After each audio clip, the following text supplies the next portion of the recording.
Despite strides toward gender equality in the business world, a significant funding gap persists, making it harder for female entrepreneurs to access the capital they need to scale their ventures. However, Nigeria's present economic situation and the high interest rate for accessing loans has only made it worse for MSMEs, especially for female entrepreneurs, to access funding for their business. It would always remain a challenge for entrepreneurs because at the moment, to go to the bank is extremely impossible because of the high interest rate.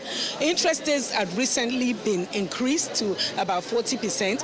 What sort of business can you do to generate that 40%? We have one of the highest rates of female entrepreneurship in the world.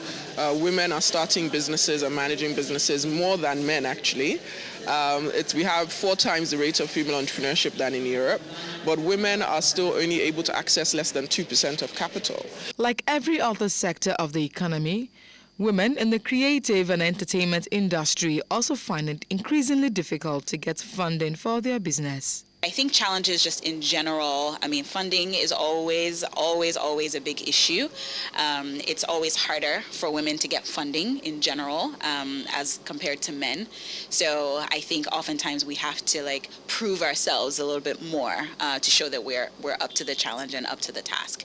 Experts, however, emphasize strategies to overcome systemic biases while highlighting mentorship to bridge funding gap and inequalities in the business world. Women need to see other women in those positions, so in terms of kind of ambassadorship and mentorship, and then we as women have to be intentional in terms of hand-holding, creating the capacity, educating our fellow women as to how they can also access these funds, and then putting in place programs and strategies to be able to take these women from point A to point B, where they can write good business cases, they can defend, they know how to read financials and all those things. So there are intricate things that we have to put in place to bring our women up to speed.